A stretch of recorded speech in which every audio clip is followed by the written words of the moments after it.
So picture this. You are standing in the middle of a massive shopping mall atrium, holding a lukewarm coffee. Oh, yeah, we've all been there. Right. And you are just surrounded by these perfectly uniform storefronts.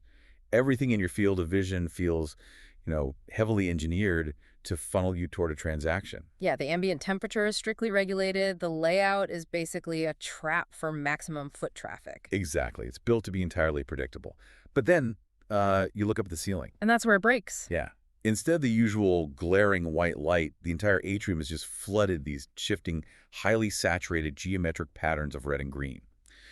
You aren't just standing in a retail center anymore. You are standing inside a massive optical instrument. It completely shatters the illusion of the commercial environment, doesn't it? I mean, the architecture suddenly demands your attention. It's refusing to just be a passive container for commerce. And that is exactly what we are getting into today. Welcome to this custom deep dive. We are digging into a source you sent over today, and it is a highly specific architectural observation. It's from a post titled The Chromatic Influence of Architectural Skylights. Yeah, published literally today, June 23, 2026, by a photographer named Ang. It's part of this massive ongoing series they do called Notes on Photography. Yeah. Specifically, part 238, which focuses on the art of manipulating natural illumination. So, okay, let's unpack this. Let's do it. Ang essentially hits the brakes while scouting malls because they stumble on this skylight structure that throws the conventional rules of retail architecture completely out the window. What's fascinating here is the tension Ang captures, the tension between the fundamental expected utility of a commercial skylight and this specific architect's radical rebellion against that utility. Like, because we expect a public atrium to operate under a very specific set of lighting rules. Exactly. And I want to spend some time on those rules because to really grasp how bizarre this red and green skylight is, we have to look at Ang's baseline definition of what these structures normally do. Yeah, the baseline is important. Ang writes that standard skylights are typically integrated into the ceilings of atriums or lobbies or large public spaces to, quote, maximize the use of natural light. And the material of choice for that is almost always massive sheets of transparent glass. Right. But Ang describes the physical result of that transparent glass as creating bright and harsh illumination. And I gotta say, that word harsh caught me completely off guard. Really? Why is that? Well, I mean, if an architect is designing an indoor space meant for public gathering like relaxing, spending money, why is the default setting an illumination that physically makes people squint? It's almost like a giant magnifying glass over an anthill, just blasting a public lobby with raw, unfiltered photons. Yeah, the anthill analogy is pretty accurate, but it really comes down to a brutal calculation of architectural scale. And energy. Think about the physical dimensions of a modern multi-story mall atrium. They're huge. Right. You're dealing with a cavernous void, sometimes stretching 4 or 5 stories deep. So if your primary objective is to push photons all the way from the roof down to the ground floor concourse, you need a lot of light. You need an overwhelming volume of light. And transparent glass offers zero optical resistance. It allows the absolute maximum amount of raw solar radiation to penetrate the structure. I mean, I understand the physics of needing volume, sure, but the physical reality of standing in that space feels entirely hostile to me. Hostile how? Well, I'm picturing those polished white tile floors that malls always seem to have, Oh, yeah, very reflective. Exactly. When that direct, unregulated sunlight hits those tiles, it reflects straight back up into your eyes.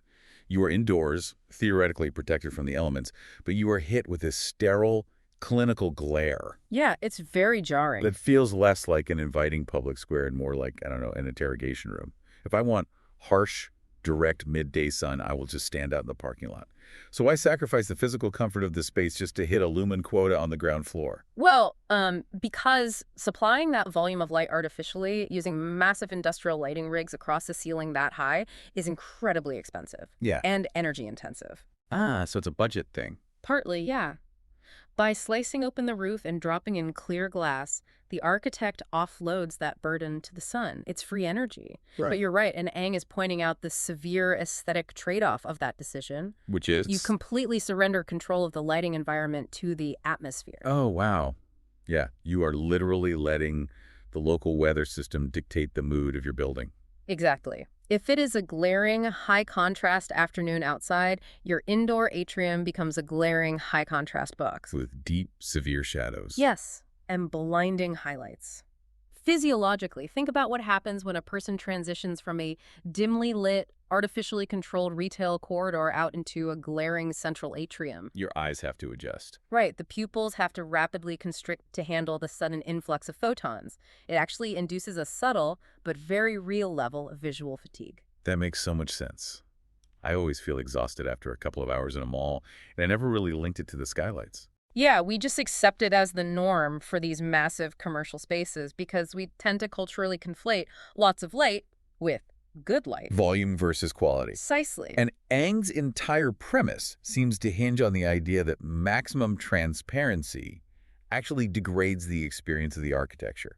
Like we build these incredibly complex, multi-million-dollar structures and then just punch a clear hole in the roof that visually flattens everything beneath it. Yeah, the architecture becomes entirely passive. It serves merely as a conduit for whatever the sun happens to be doing at that exact moment. Because the clear glass does not interact with the light. No, it simply gets out of the way. Unfiltered, unregulated solar intensity is the baseline. Okay, well, here's where it gets really interesting. Because the architect in Eng's source looks at that passive, glaring baseline and completely rejects it. They throw it out entirely. Yeah. Instead of transparent glass, they install a massive matrix of colored panels, specifically red, green, and translucent glass. And I really have to push back on this design choice. The colors. Yes. Red and green. Together. Suspended over retail space. It's a bold move. It's wild. If I am trying to buy a pair of shoes or grab lunch, an overhead canopy of high-contrast complementary colors seems incredibly distracting. It borders on a Christmas theme in the middle of a mall. A permanent holiday aesthetic. Right. And Eng even admits in the text, and I quote, "I'm not sure about the color choice here." And honestly, that hesitation is entirely warranted from a conventional retail perspective. Store owners must hate it. Oh, absolutely. Store owners generally demand neutral lighting that renders their merchandise accurately. Green light fundamentally alters the color rendering of objects. Yeah, a red apple looks brown under a green light. Exactly. But let's look at the mechanics of what the architect is actually doing to manipulate the illumination here, starting with the translucent panels. Okay, the frosty-looking ones. Right. If transparent glass lets photons barrel straight through to create glare, translucent glass intercepts them. It scrambles the light. Mechanically, yeah. It scatters the light waves in multiple microscopic directions before they ever enter the room. Oh, I see. This process of diffusion takes a concentrated, intense beam of harsh sunlight and breaks it apart into a broad, soft wash of ambient light. So that eliminates the severe shadows. Yes, and it neutralizes the high-contrast glare Eng criticized earlier. Okay, I totally buy the translucent glass. Yeah. You are fixing the glare problem and creating a side or ambient environment. I'm on board with that. But that does not explain the aggressive addition of red and green. Those colored panels aren't just diffusing light, they are actively weaponizing it. Weaponizing is a strong word, but I like it. This raises an important question regarding the fundamental purpose of the structure overhead. Which is? Is it a window or is it an optical filter? Hmm. A window provides a view. It is transparent to reality. A filter, on the other hand, fundamentally transforms whatever passes through it. By introducing red and green glass, the architect is treating the roofs not as a skylight, but as an enormous architectural lens. Wow, an architectural lens. That's a great way to put it. And regarding your point about those specific colors being jarring red and green, sit directly opposite each other on the color wheel. Right, they create maximum visual tension. Like when you place saturated red and green light next to each other, they do not blend gracefully. No, they don't. They vibrate. Exactly. They fiercely compete for your optical attention. The architect isn't just lightly tinting the room. They are setting up a high-stakes visual dynamic. By choosing the most contrasting colors possible, the architecture refuses to be invisible. It asserts its own physical presence. It forces the light to carry visual weight. It certainly asserts itself, because Eng points out the physical consequence of those panels. Yeah. The structure projects actual saturated colored patterns down onto the walls and the floors. Huge swaths of color. Yeah. And it is not an even split either. Eng specifically notes that the green glass dominates the environment, casting a deep green hue throughout the entire building. Just think about the scale of that. Seriously. You aren't just walking under a quirky ceiling installation. The entire volume of air you are moving through is tinted green. You are physically stepping inside the projection. Right. It feels like an analogy for a camera obscura. You are not standing in a gallery looking at a framed painting on a wall. No, you're in it. The architecture is actively painting the floor you are standing on. You, as the shopper, become a moving canvas for the building. It is a profoundly immersive disruption of the commercial space. The architecture is coloring the walls, the floors, the storefronts, and the people. It overrides the meticulously designed storefront displays. Totally overrides them, which perfectly explains Aang's hesitation about the color palette. Yeah, a dominant green hue everywhere is arguably the absolute least flattering light for trying on clothes or evaluating a product. It's an anti-retail lighting choice. But Aang concedes that regardless of whether you personally enjoy the specific colors, the result is undeniable. Aang notes it creates a, quote, more dramatic or immersive atmosphere. You cannot ignore it. No, you were bathed in it. But the detail in Aang's notes that really elevates this from just a quirky, static design choice to a mechanical marvel is how this environment behaves over time. Yes. The temporal dimension is where the skylight stops being a static aesthetic feature and becomes a dynamic, interactive system. Because Aang writes that this dramatic atmosphere shifts throughout the day, especially as the angle of the sun changes. Which is key. In a standard transparent atrium, the harsh light just gets a bit dimmer or brighter depending on the cloud cover. Right, it just scales up or down. But here, the architect has geared the entire interior atmosphere of the mall to the rotation of the Earth. If we connect this to the bigger picture, the architect is utilizing shifting solar geometry as an active design tool. How so? Well, the sun is constantly moving across the sky, changing both its azimuth, its compass direction, and its elevation. Okay. That means the angle at which solar radiation strikes those red, green, and translucent panels is never static. Oh, right, which means the projection on the ground floor is constantly mutating. Like, if the sun hits the glass at a severely low angle early in the morning, those geometric patterns of red and green are going to stretch and warp all the way across the opposite walls of the atrium. The shapes will be deeply elongated, completely distorted by the angle of incidence. And the ratio of diffused ambient light from the translucent panels to the harsh, saturated colored light will shift entirely depending on where the sun sits in the sky. So what happens at noon? As the sun peaks at midday, hitting the glass from directly above, those elongated patterns will condense. They will pool tightly and intensely directly beneath the skylight footprint. Wow. So the intensity of the green hue Aang mentions would completely transform. Totally transform. It might feel deeply saturated and concentrated right in the center at noon, but then kind of washed out and stretched across the second-story walkways by late afternoon. Yes.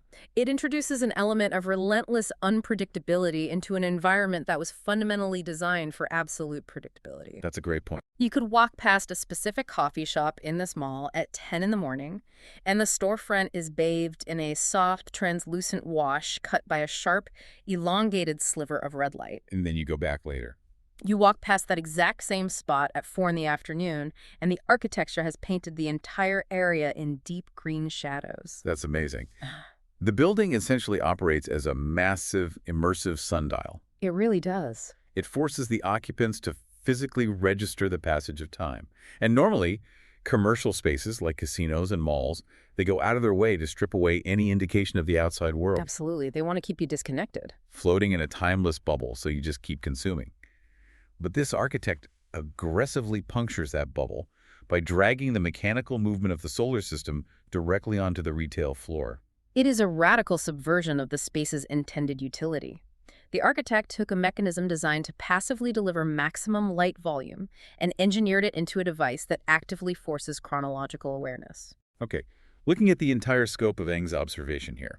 So what does this all mean for how we interact with public architecture? Well, we start with the critique of the standard baseline skylight. Right. How pushing for maximum light volume through transparent glass creates a harsh, hostile glare that visually flattens an atrium and causes physiological visual fatigue. And the countermeasure is this deliberate chromatic intervention. The red and green panels? Yeah. The architect manipulates the quality of the light through translucent scattering, diffusing the glare, and then aggressively filters the remaining light through highly tense, complementary red and green panels. Which turns the interior of the building into a massive shifting projection. It creates that camera obscura effect where the architecture actively paints the floors and walls. Creating a dominant green atmosphere that shifts and mutates based entirely on the solar angle. Exactly. And honestly, whether a visitor finds a predominantly green-tinted mall visually spectacular or utterly disorienting. Which some definitely will. Oh, for sure. Yeah. But the design absolutely succeeds in its primary function. It forces spatial and temporal awareness. It breaks the manufactured trance of the commercial environment. It really makes the occupant hyper-conscious of the light, the physical boundaries of the architecture, and the specific moment in time they are experiencing. It definitely makes me want to stop staring at my phone and actually observe the ceiling the next time I am in one of these massive spaces. Seriously, same here. But, as we wrap up this analysis of Eng's photography notes, there is one lingering variable that completely changes the math on this entire architectural concept. Oh, what's that? We have spent this whole time establishing that this building's dynamic identity, the shifting geometric patterns, the vivid green hues, the entire immersive projection effect, relies completely on direct, aggressive sunlight hitting those colored panels at specific angles. Right. It needs the sun. But what happens to the soul of this architecture on a heavily overcast Tuesday in November? Oh, wow. The primary engine driving the design is entirely removed from the equation. Exactly. If an architect builds a public environment whose entire mood, character, and artistic identity are strictly dependent on the sun projecting high contrast patterns onto the floor, does the building temporarily lose its identity the second a storm rolls in? That is a fascinating question. Or what happens at night? Does this dynamic, hyper-aware space simply revert to being a sterile, artificially lit box the moment the sun goes down? It might just become another normal mall. It is a fascinating paradox to chew on the next time you find yourself standing under a massive glass ceiling. Thank you for diving into this source material with us today. Keep questioning the spaces built around you, and we will catch you on the next one.